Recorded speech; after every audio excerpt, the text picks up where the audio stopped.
I do realize, though, that is one of the last presentations of the day. So I was going over this. I realized I'm not on a marketing track. I'm not on a technical track, sort of in between in the columns. So I took out all of the technical stuff and replaced it with penguins. So also, if you don't like penguins, now would be a good time to leave. Probably by the end of it, if you do like penguins, you won't anymore. I'll try to quickly go through an introduction. My name is Adriaan Bloem. I've been working in online for about 20 years now, which is sort of shocking to myself when I first did the math on that and realized it's been that long. So I sort of grew up with everything from very basic sites that I was building for my student club, and then doing larger sites, more connected, more technology. And the mix, of course, has become in that time ever more complex, where the devices have become smaller and smaller and smaller. I'm from the Netherlands. I always like to show this picture because, especially a country like Switzerland, it's very nice to see that people actually do live below sea level. This is a neighborhood very close to where I used to live. This, even to me, looked a little bit too dangerous, so I decided to Dubai, which is at least somewhat above sea level, but there you have camels on the road, so it's also, in its own way, a very dangerous place to live. This is actually a photo I took driving home one day. Of course, Dubai, known for very, very tall buildings, including the tallest building in the world, and there's a whole meme going on now, actually, of people taking photos of the Dubai skyline in the clouds because it looks beautiful. I've seen so many of it now that I've started noticing that people are starting to satirize these pictures. But in Dubai, we also don't have any mountains, which suits me fine, being from the Netherlands. I imagine that all of the Swiss people would sort of go, how can you live in a place without mountains? And this is why, very thoughtfully, they built Ski Dubai, where you can actually ski in the desert in the middle of the summer when it's 50 Celsius outside. You just go inside. Of course, because skiing by itself is a little bit boring, and because it's Dubai and nothing can be boring, they also have a huge colony of penguins at Ski Dubai. You can actually go visit them, you can pet them, and they will sit next to you for a photo and look at you like you're the weird one. MEC Group. Well, I usually tend to do this whole introduction of we're the biggest broadcaster in the Middle East, we have a huge audience, we have 100 million daily viewers, etc., and then show maps of where our online audience is, show maps of our offices in Cairo, Dubai, and Jordan, and that's just the online bit of it. And I decided to skip this because I have a huge screen, and there was this really cool promo that one of my colleagues told me about MBC2.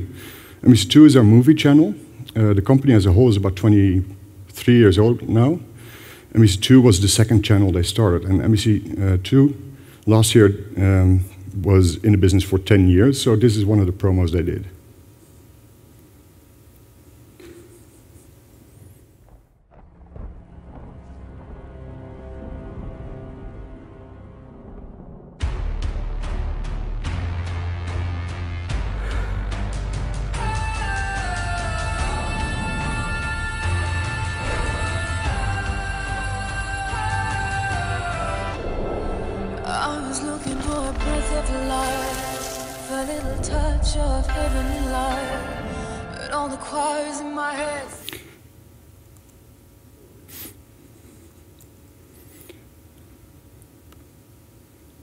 Actually, this is exactly the point where I wanted to stop it as well. It goes on with all the superheroes running with this guy as he is growing up. But this is actually the key one for no other reason than that I have a personal interest in this promo and this particular guy helping this guy up at his early age. Now, those are the kind of promos where we very fancy introduce all of the great movies we do, all of the coolness that is a media company and a television company. Of course, we're so well known in the Middle East that people actually do their own videos about MBC, and they not always strike a tone which I would think align with our brand values. For example, this is one of those clips about advertising on MBC2, which is a slightly different take.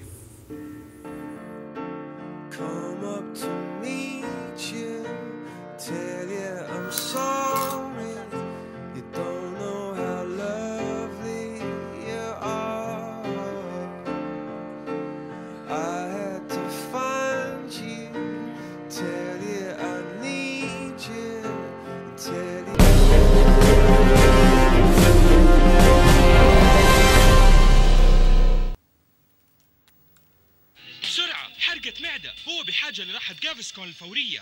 جافسكون يهدي فورا الإحساس بألم الحريق بسبب الحموضة.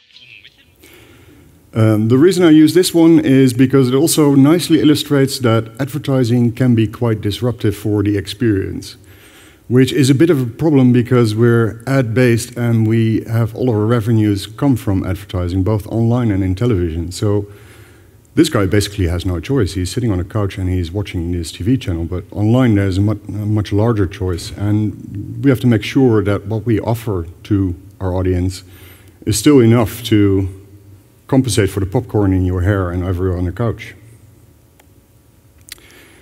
Now, getting past this introduction, I promised to go from pages to people.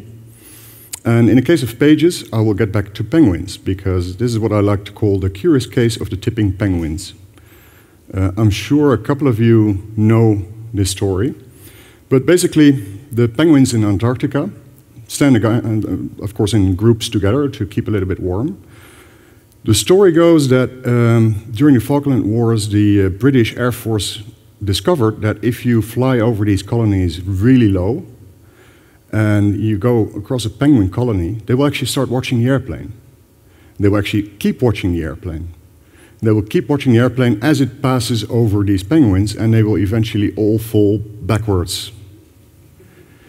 And of course, this was the main part of the famous book, The Tipping Point. Did anybody read this book? Can you wave if you've read this book? Which, of course, is all about how one such event can tip over a whole colony of penguins, and takes this as the central story for this.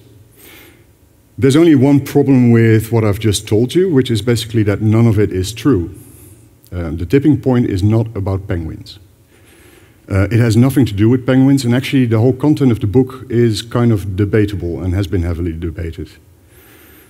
The main premise is that you can have a small group of influencers who connect everything together, and these influencers will get you all of the great stuff that you want to achieve with your brands, etc. This is sort of from a more innocent age where you could think that internet marketing, internet commerce, etc. were based around simple theories like these that sound very convincing, with a lot of nice examples like penguins toppling over, which unfortunately did not make it into the book. But the reality has since proven to be a little bit more complex than that. The main research that is the foundation of the tipping point was already disproven in 2003. And about those penguins falling over, actually, the English invested some money in sending an airplane out to investigate whether this was true in 2001. And they very quickly discovered that even though the penguins are curious to see what's flying over them, they will actually have a look at it. They will wobble a little bit and then just continue as if nothing happened. So, no tipping point for penguins. And I fear there might be a broader truth there, but I only care about the penguins, so I'm not going to go into any possible analogies. The nice thing about this page as well is I was looking up this as proof that the penguins do not actually tip over and have no tipping point. This is a web page on the BBC the website, which they still keep online, even though it's about 13 years old now. And it's one of those very nostalgic things. This page doesn't scale, it's not responsive. It is static as it has been for the past 13 years. And when I was asked for this conference, by the way, can you please make your slides in widescreen? This was the first one where I realized, well, actually, no, I will just add white next to it. It's not going to scale. This is back in the day where it was all about tipping points and unresponsive web pages. Sort of an innocent age. It's also the time when people were still thinking about marketing funnels, and there's about 10 zillion variants of this graph. I picked a fairly random one because it's from the Harvard Business Review, which sounds vaguely impressive. It's actually an article describing why the funnel metaphor doesn't work anymore. The whole basic theory, of course, being that there are many brands to choose from, and consumers will start narrowing down until they finally get to a buy decision. Or, as I would like to put it, you finally get your penguin to accept this fish. The problem is with this marketing funnel is you then completely forget about this penguin and never return to see how he's actually doing. Marketeers, of course, have realized this. And in the same article, let me skip back. It's messing up, sorry. So you feed your penguin the fish, you finally get him to eat the fish, but basically what you're doing with this marketing funnel is you're force-feeding the fish into the bird. If you do this to a bird, that's usually done to create foie gras. This is actually why I have this nice picture in there.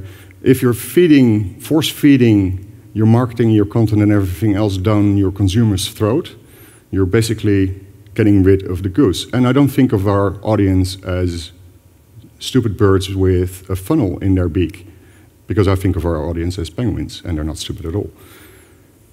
So what I want for our audience is that they would actually come to us for the fish, willingly and enthusiastically, because they like the fish, because there's enough value in the fish.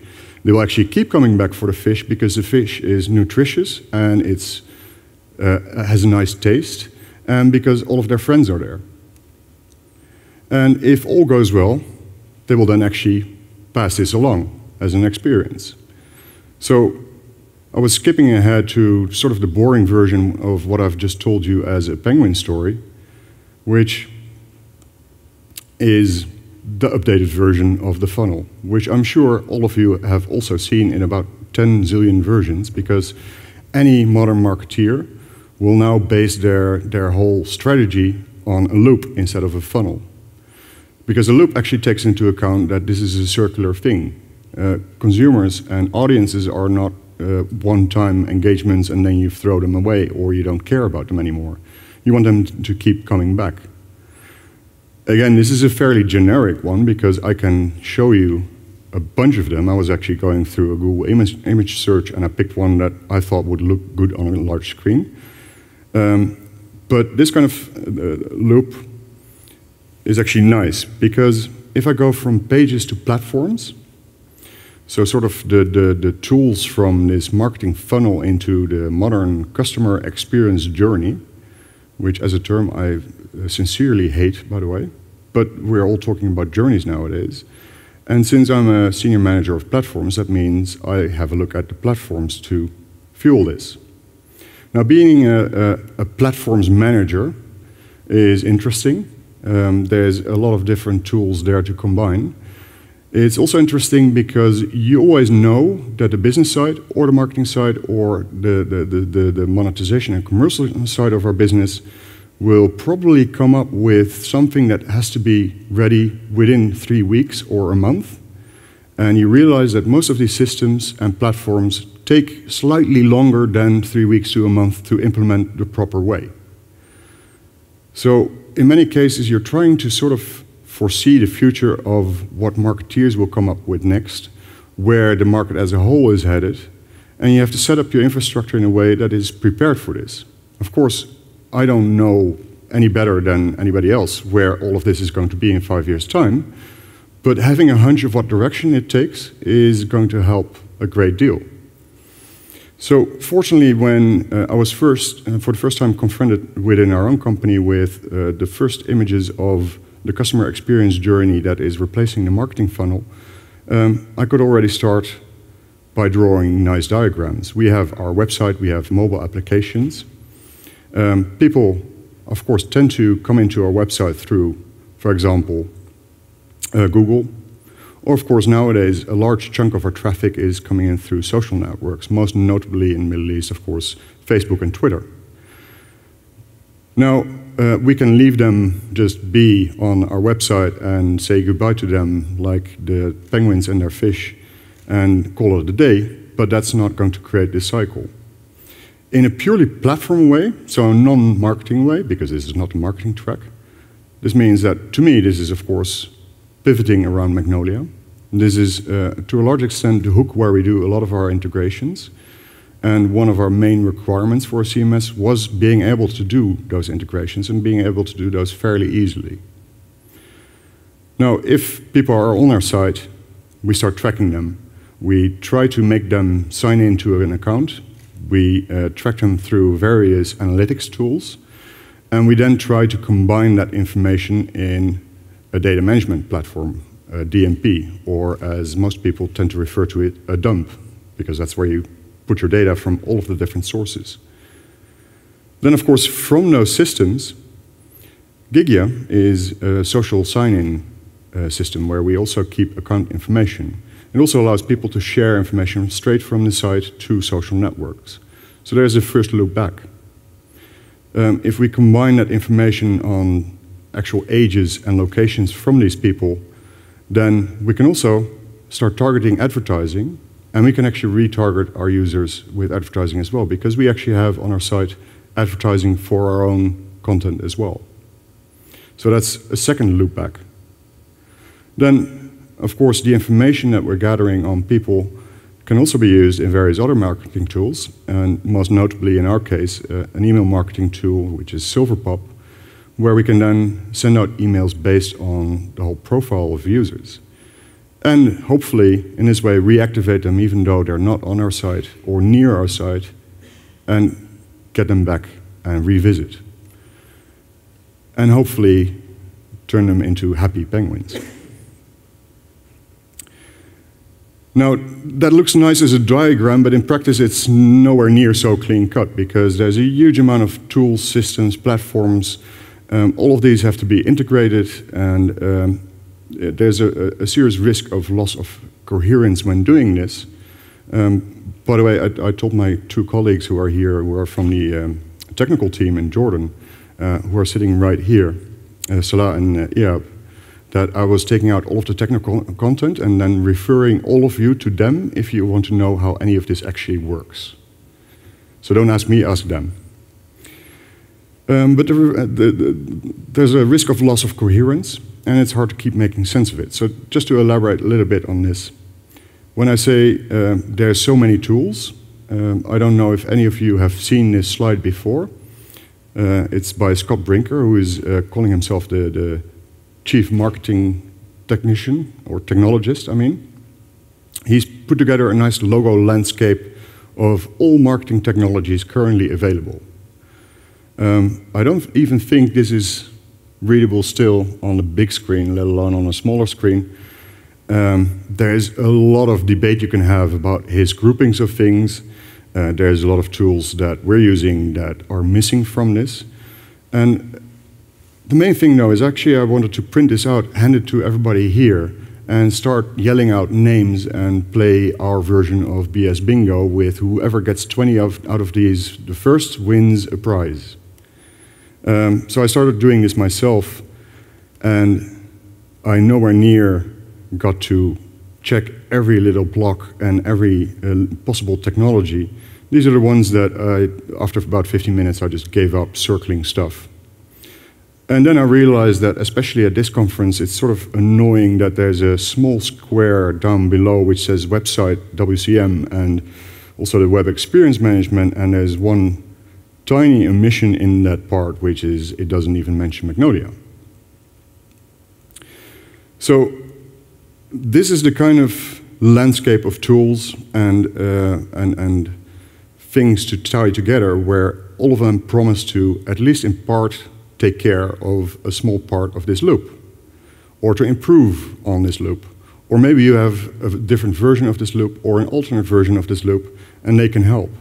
And I've realized that, to my shock to some extent, I actually know about 70% of these companies.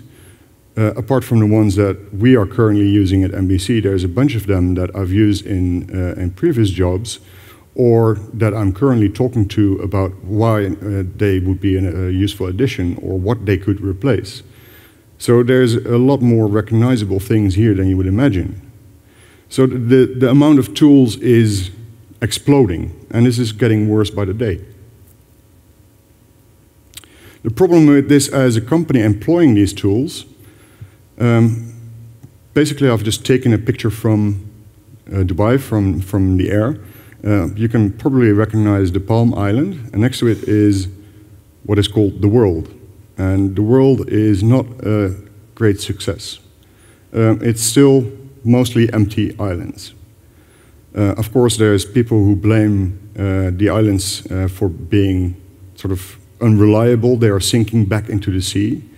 But a friend of mine works for the Dutch company who built these islands, and he assured me that they would love to rebuild them, but they're pretty much there to stay.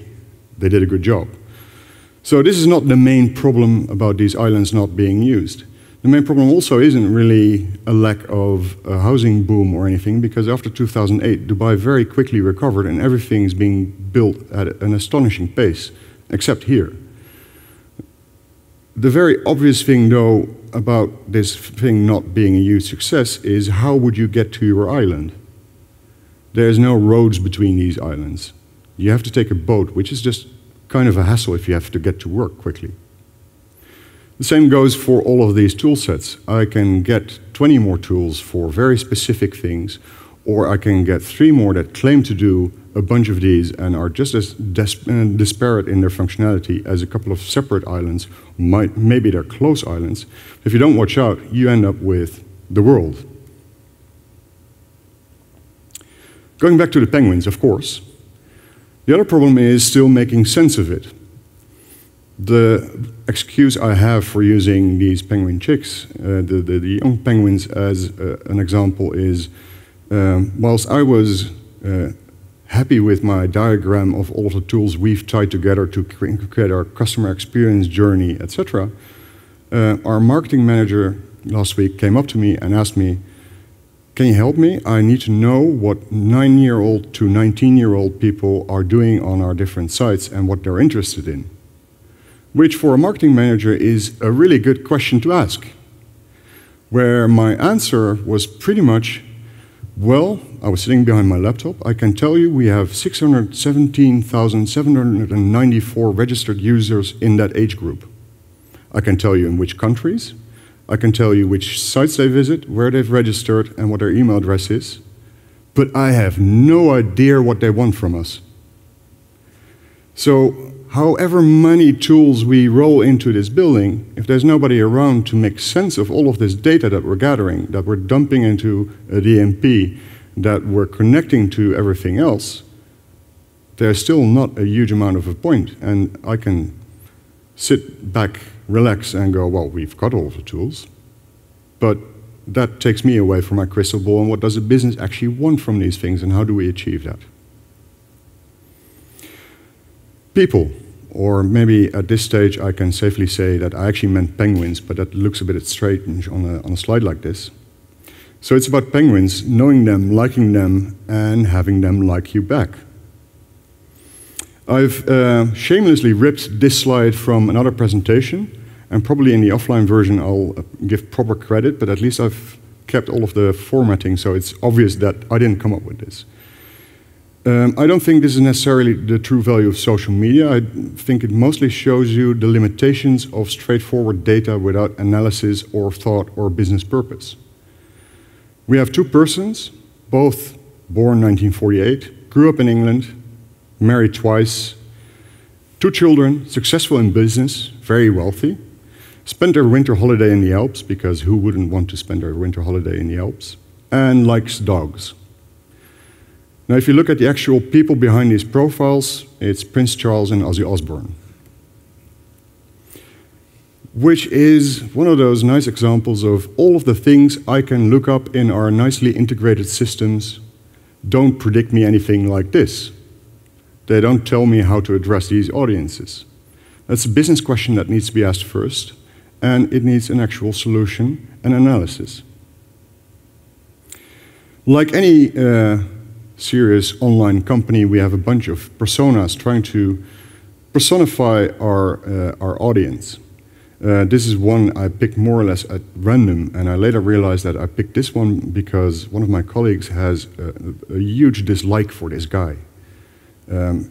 Officially he is the trendsetter, but he calls this persona the douchebag. And I've tried to explain to him that we still need to cater to douchebags as well. It's an important demographic.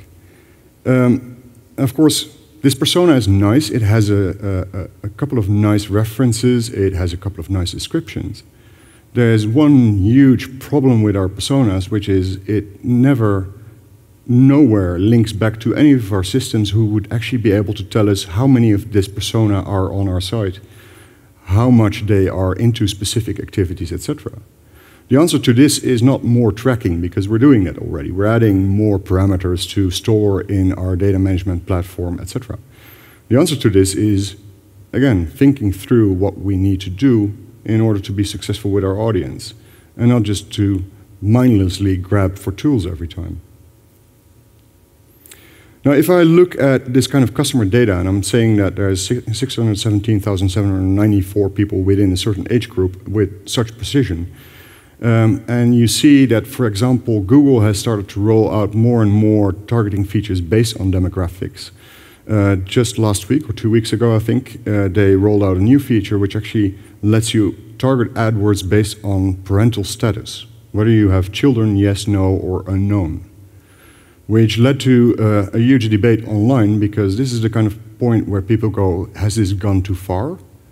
Is this really, why does Google know this? How do they know this? And do we want to be targeted with advertising on this? Especially because there's a rather famous example of how this kind of targeting can work the wrong way from target. So I think if we're gathering all of this data, it's sort of a good moment to slightly segue into the point which is addressing the elephant in the room. And since this elephant is almost invisible in the room, and because he doesn't fit at all the metaphor that I've been using, let's say the penguin in the room. And the penguin in the room, of course, is the privacy status of this.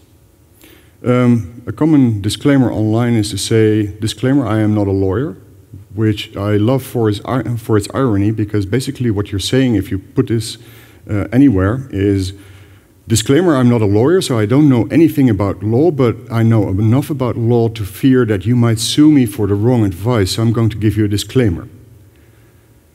So I'm not a lawyer. I once upon a time studied law, so the subject still has my interest, which is why I went out and tackled the whole problem of privacy laws and privacy, guarding the privacy of our users.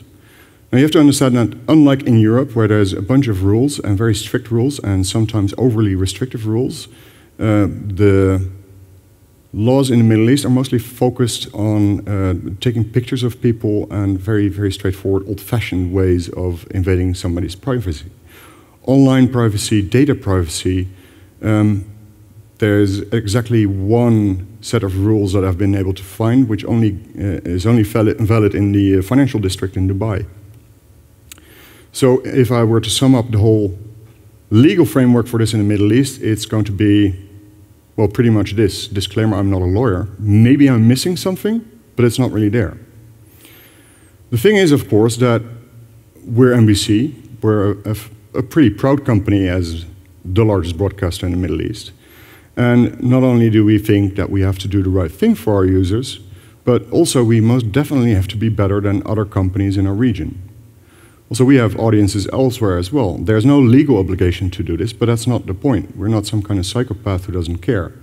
So the trick is, with all of these things, to treat your users with the same regard that you would like your data to be treated with, which in many cases means that there is absolutely no reason why somebody would be able to look up on our data management platform what my likes are or what my political preferences are. These things need to be as closely guarded as possible. And if we use any of these things in our nice customer experience journey, then please let it be an automated process where there's no human intervention and no possibility for people to actually find these things out. In practice, the real problem there turns out to be not so much that our colleagues are unwilling to do this, or that they don't take this serious, because they take it very seriously. I actually did have to look up my own account last year in one of our systems, and I was blankly refused by our sysadmin access to the system, even after I pleaded that I wanted to look up my own account and that I'm a senior manager, so I'm really important, and he still said, no, you need permission for this, which is exactly the right attitude. The problem is in many of these systems that you're tying together. All of these systems, and especially the software as a service, have a slightly different attitude towards how to exactly treat this whole thing than the other ones. In some cases, an admin can see everything for no apparent reason. There's just no granularity in the rights around this. In other cases, there are gaping holes in this technology. So this huge landscape of tools that we're tying together to achieve these purposes, etc., is creating risks wherever you go, which, again, makes it harder and harder. Another nice thing is this is the actual homepage of our website. And of course, I'm running Ghostery as a plugin on my browser to see what kind of tracking every website is using, what kind of plugins are running on this. I don't know if you can see this small purple block all the way in the corner there. These are the ones running on our site. Now, I know these, I know why we use them, I know what we use them for, I know our privacy policy, I know our internal privacy policy, I know exactly what happens with this. And then suddenly, in many cases, something pops up where I go, that's not really on our code. It's actually not in our tag management. It's not in our libraries. We didn't actually put it there. And this is because there's a nice hidden battle going on between advertisers, agencies, and media companies about tracking and gathering as much data as possible, quite often through ads running on your site. There's various answers to this. In many cases, it will involve a closer cooperation with advertisers to turn this from a sort of an information warfare where nobody exactly knows what everybody else is up to into much more of a cooperation and a coherent thing. Of course, that would be really in our advantage because our big unique selling point is that we know this audience, we know it better than anybody else, and it's our audience. We might lose it this way, and it also might seriously hurt, again, the coherence. Lastly, almost done with my penguins now, Go with the flow was the title of a recent article in Wired that gave some nice diagrams that don't at all fit on a screen like this because they're really long. And I have a wide screen, I don't have a long screen. So I just took a random fragment of this. They nicely summarized many of the things that people who are into social and how these things are being put together and how you would actually build something like this yourself. Nicely summarizes all of the different things going on your Facebook stream and also of a Twitter stream. It describes how things are being hidden or shown based on various algorithms. It shows how things are promoted, how advertising is being promoted, etc. All of these things, of course, Facebook and Twitter are investing serious money and resources in. And then the easy way out for many people when they're looking at this is, well, yeah, but fortunately we're not Facebook and we're not a social network, so we don't really have to bother. The problem with that is that everything is more or less shifting to this kind of flowing content stream. This ranges from the simple example of some of the worst Tumblr themes possible that very badly try to do continuous scrolling, which always crashes your browser eventually. But in many cases, it's also streams that are being pushed out to various devices, applications, mobile, etc. We have to be able to offer relevant content, the fish that makes the penguin come back. We also have to be able to sell advertising in those streams. We preferably have to improve the way advertising is being done as well, as we might be a little bit slower than this than elsewhere in the world, but things like native marketing, content marketing, etc. are coming up quickly, and they're going to exponentially make this problem of targeting and finding the right people to send this to much harder. So I think, to summarize, this is unavoidable. The reason I bring up this slide is because I thought it was funny that George Martin survived solely on the tears of Game of Thrones fans, and he would add, that's not true, I also drink wine. It's also nice in the sense that this is a great metaphor for modern companies. Imagining yourself being a character in Games of Thrones. You can be killed at any moment. You might be working with the wrong king. You might be in the wrong side of the country at any moment. There might be, if you survive all of that, White Walkers coming up to get you. The nice thing is that Game of Thrones is actually much more predictable in this sense because you know that your favorite character will be killed off.